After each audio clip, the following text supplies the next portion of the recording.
Portanto, quem desobedecer até o menor mandamento e ensinar os outros a fazer o mesmo, será considerado um menor no reino dos céus.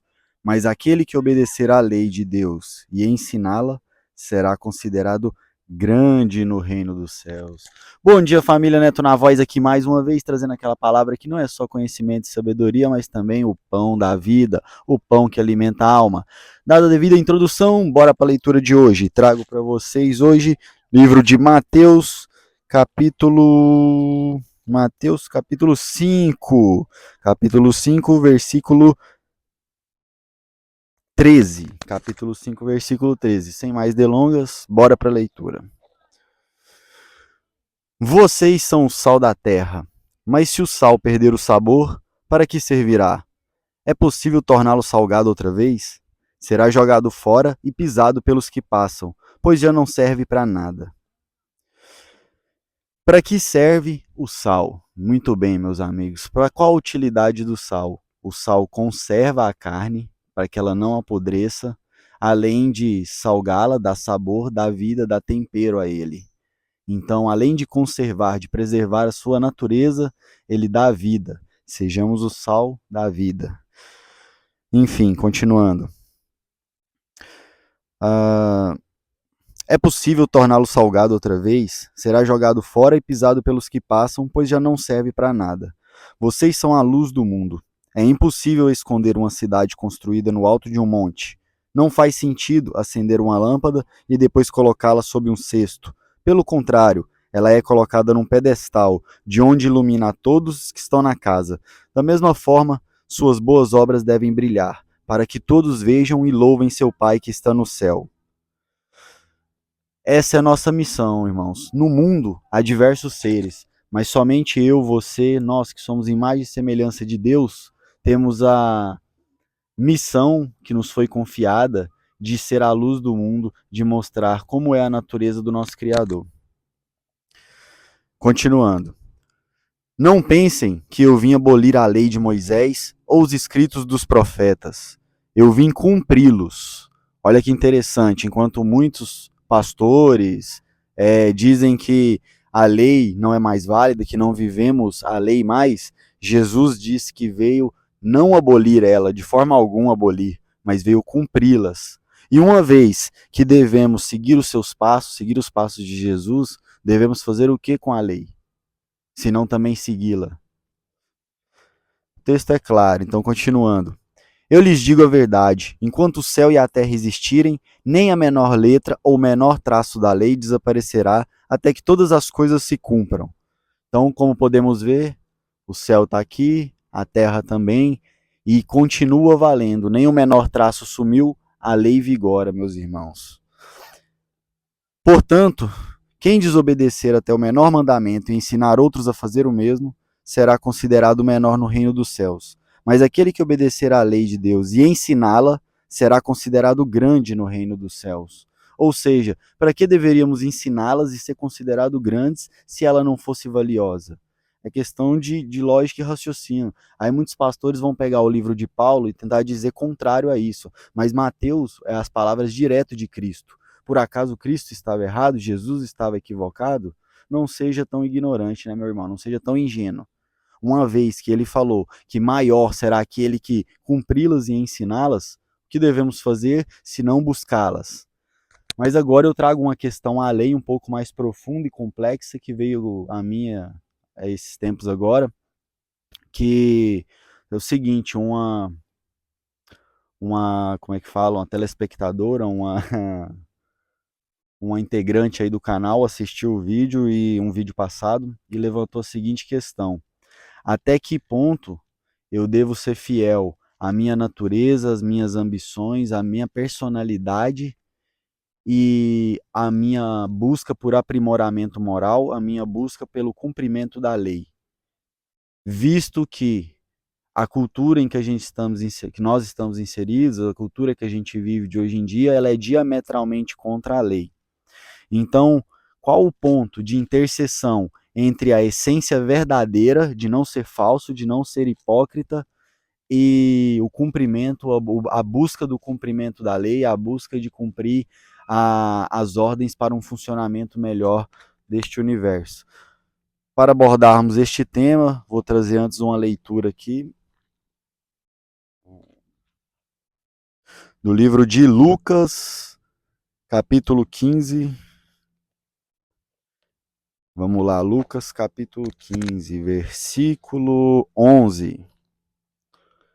A parábola do filho perdido. Vamos ler ela e vamos compreender um pouco melhor essa linha tênue entre a sinceridade, a nossa essência e a busca pelo aprimoramento moral, sem que perca essa essência.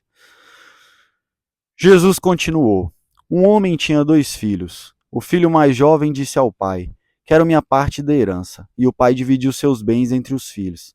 Alguns dias depois, o filho mais jovem arrumou suas coisas e se mudou para uma terra distante, onde desperdiçou tudo que tinha.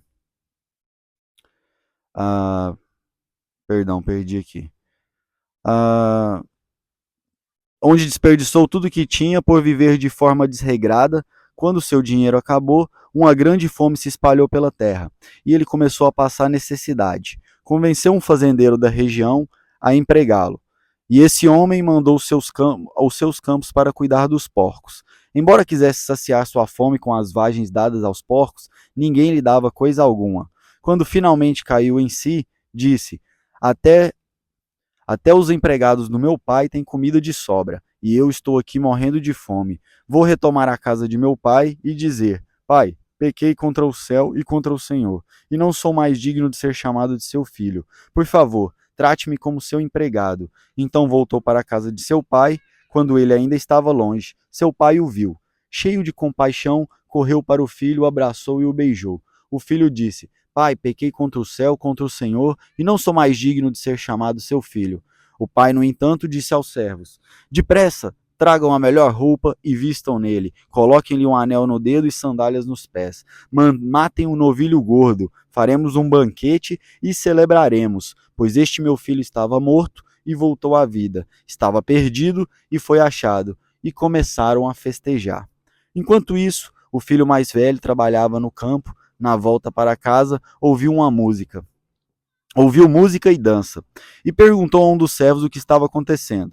O servo respondeu: Seu irmão voltou, seu pai matou o novilho gordo, pois ele voltou são e salvo. O irmão mais velho se irou e não quis entrar. O pai saiu e insistiu com o filho, mas ele respondeu: Todos estes anos tenho trabalhado como um escravo para o Senhor e nunca me recusei a obedecer às suas ordens. E o Senhor nunca me deu nem mesmo um cabrito para eu festejar com meus amigos. Mas quando esse seu filho volta, depois de desperdiçar o seu dinheiro com prostitutas, o Senhor comemora matando o novilho. O pai lhe respondeu: Meu filho, você está sempre comigo e tudo que eu tenho é seu. Mas tínhamos de comemorar este dia feliz, pois seu irmão estava morto e voltou à vida, estava perdido e foi achado. Olha que história profunda e interessante, meus irmãos, como ela traz uma série de ensinamentos para nós. Vamos lá. Primeiramente, a parábola do filho pródigo, a parábola do filho perdido, ela nos mostra que seja quente ou seja frio, seja sincero, seja verdadeiro consigo mesmo. Por quê? Porque aquela pessoa verdadeira consigo mesma é aquela que o que pensa está de acordo com o que ela sente. E o que ela sente e o que ela pensa, uma vez estando de acordo, entra em acordo com o que ela faz. Uma pessoa falsa, uma pessoa hipócrita, é aquela que sente de fazer algo, mas em sua cabeça ela pensa que certos valores ou por certos interesses ou por ganância ou por algum outro motivo, ela vai agir diferente daquilo que ela sente. Ela, vamos dizer assim, ela sabe aquilo que é certo, mas ela deseja algo que ela sabe que aquilo prejudica ela. E ela nunca vai lá e faz aquilo que ela tanto deseja, que ela tanto almeja, que ela tanto tem anseio. Por quê? Porque ela acha que não, eu não devo fazer, as pessoas vão olhar mal, vão me julgar, vão falar isso, vão falar aquilo.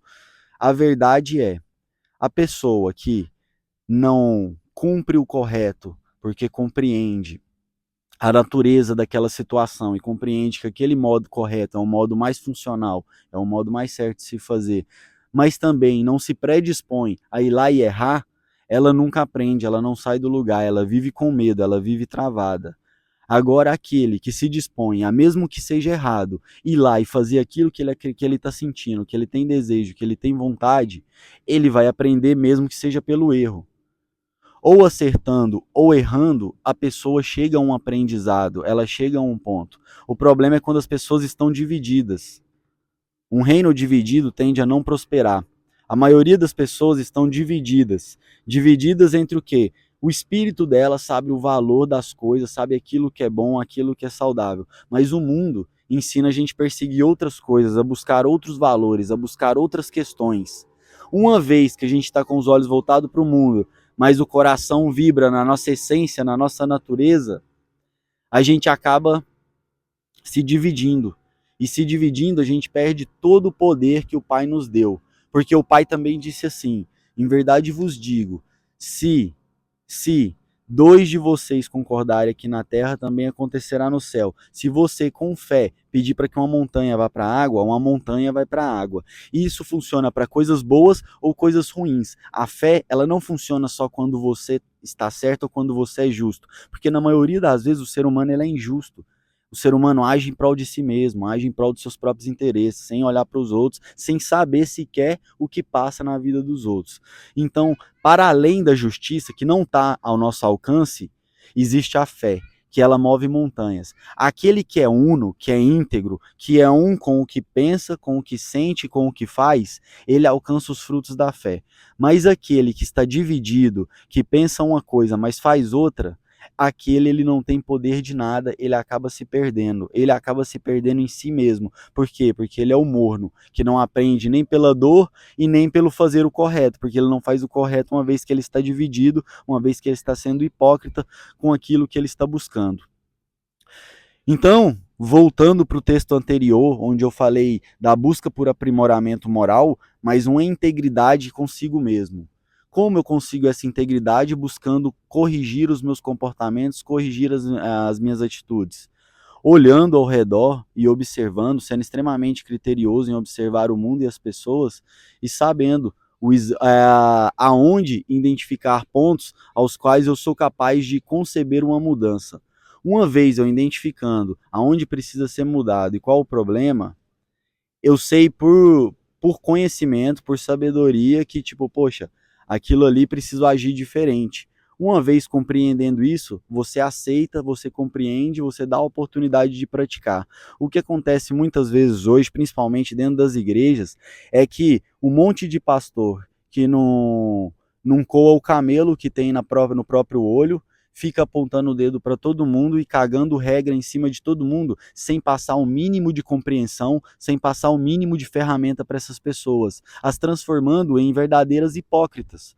Porque elas estão lá fazendo um estereótipo que é o que agrada aquele falso líder, ao mesmo tempo que por dentro elas não trabalharam nenhuma das questões e elas estão lotadas de desejo, se arderam em desejo. Em verdade vos digo, melhor um filho honesto, um filho sincero, do que 10 falsos. Aquele que permanece em uma determinada tarefa, mesmo que por dentro ele está praguejando contra aquele que deu a tarefa, desejando a morte, odiando, causando mal. Eu te pergunto, ele faz mais mal do que aquele que rejeitou a tarefa, mas de longe, vendo todas as desgraças que colheu por estar longe do Pai e de suas leis. Ele reconhece o Pai como bom feitor, como benéfico. Nitidamente você vê que a falta de pão prejudica bem menos do que a falta de sinceridade consigo mesmo. Porque o filho que se afastou e faltou comida, ele percebeu o valor do pai, que tudo dava, e todas as regras que o pai tinha era para o melhor funcionamento da casa, para o melhor funcionamento do reino. Aquele que ficou, mesmo usufruindo de toda a comida, de todo o lar, de todo o reino, ele por dentro estava dividido e desejando o mal para aquele pai.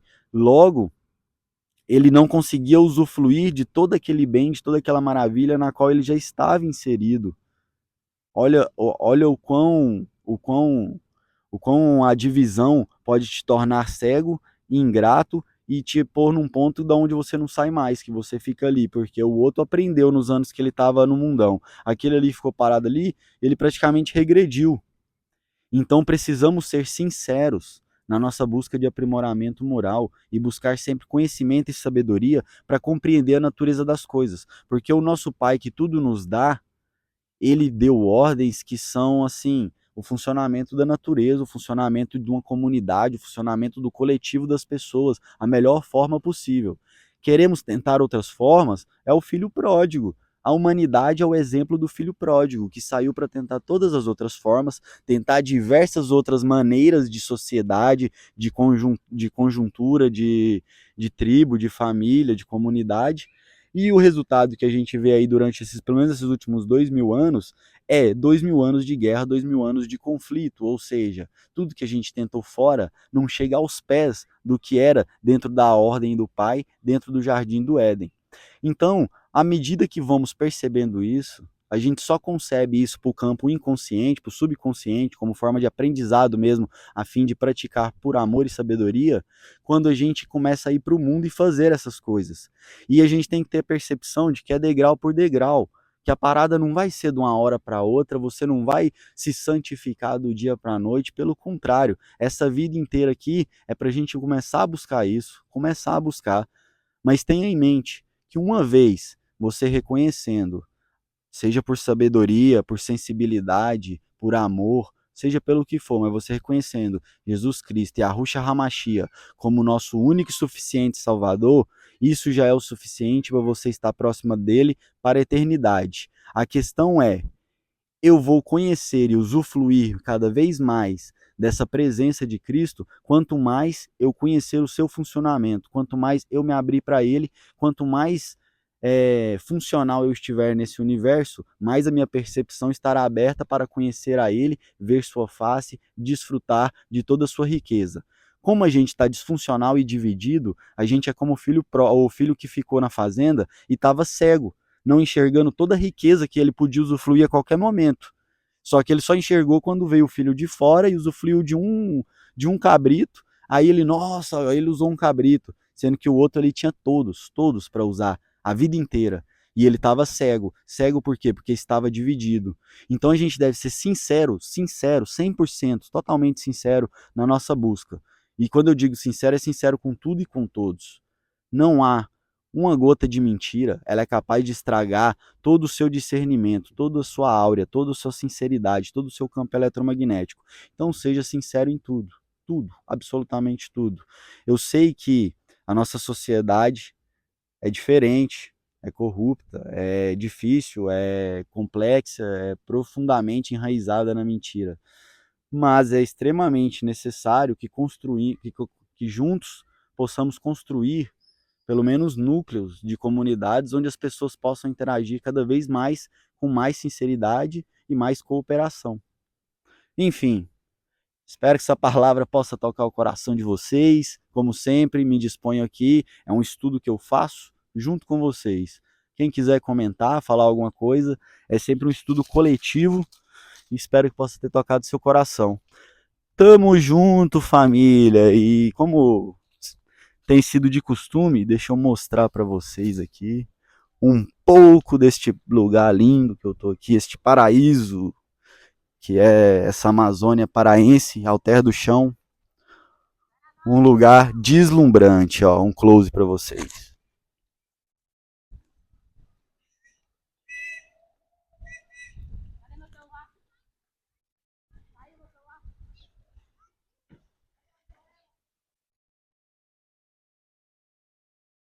Tamo junto, é só o começo. Valeu, família.